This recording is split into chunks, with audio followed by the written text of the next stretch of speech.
Hey guys, Josh here again with Windy City Equipment, back with another episode of The Secret to Facility Management. Um, Today I want to talk about the uncomfortable situations. I want to talk about how to fire a service company, how to properly fire a service company, okay? And this is done wrong more often than not. Uh, First and foremost, okay, before you actually do the firing and before you switch companies, if you need to make a change, please, for the love of God, communicate to your current company what the problems actually are. Um, Communicate the issues clearly and bluntly, and let them know, you know, that you're experiencing this and that you're considering a change for these reasons, these specific reasons, and give them an opportunity to fix it. Because I know as well as any, they may not know that it's even an issue. They may not see it. They may be just swamped, or whatever it is, and this stuff went right over their heads and they didn't know. But if you followed the directions in my previous videos, you'll have partnered with a company that actually cares about their quality of their work and what they're doing for you and their relationship with you, and they want to do well. So if you communicate this stuff to them, um, and they have the opportunity to fix it, then maybe they will, and then everybody's happy again, right? Um, so, you know, don't be afraid or avoid the uncomfortable conversation um, at all, and just get yourself in front of them, explain the problems that you're having. And you know what, if you can't come to an agreement right then and there, or you disagree to the point where nobody's willing to change, then that's it. Make your switch. But then at least they know why, and at least you know why, and everybody's on the same page, even if you're parting ways.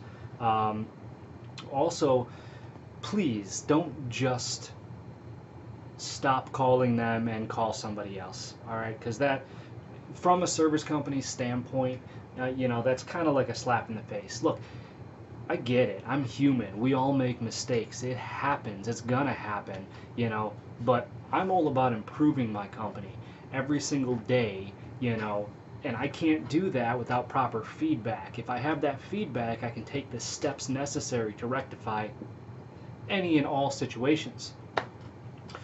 So don't just pick up the phone and start calling somebody else. Communicate. Don't be afraid to communicate. You want that from your service company, right? Give me a sec. You want that from your service company. You want them to communicate to you all the problems that they're seeing, or why you're quoting out certain things. So give them the same respect and communicate with them any problems that you're seeing. Um, Let them know again that your objectives need to align, and they just don't seem to be doing that right now for whatever reason, and clearly state those reasons, and then clearly tell them, if we can't find a common ground, or if you don't agree with me, or if these things specifically can't get rectified, I'm going to have to look for somebody else. At least then, the accountability is back on the service company, and they know what they need to do. So they also know that if they don't do it, that you're going to switch providers. So, and then that way at least it's justified. And when you do come to the point where you have to have that conversation, what are they really going to say? Oh, I know we didn't do what you needed us to do, but I think you should stay with us anyway. At that point, ball's in their court. They dropped it, and it's time to move on. Um, so, uh,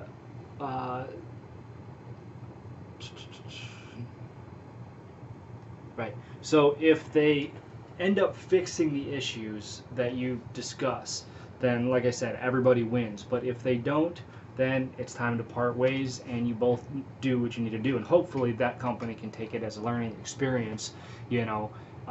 Try not to leave on bad terms. Try not to burn any bridges, because, look, companies get in ruts. I'm sure you know that. I know that.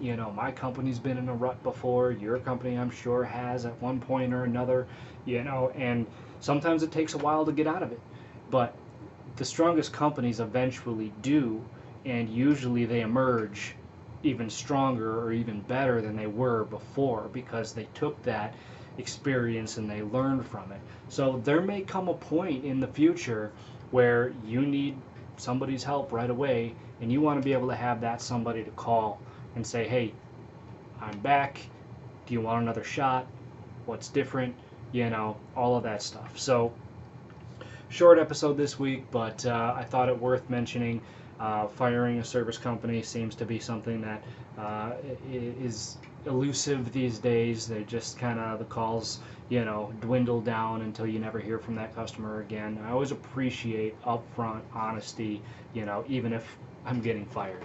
So do with that information what you will. Thank you for watching. If there's anything you want to see, make sure to comment below, subscribe to the channel to see next week's video, and you know the drill. All right, got a lot of new stuff coming in 2018, so stay tuned. Thanks again. We'll catch you next week.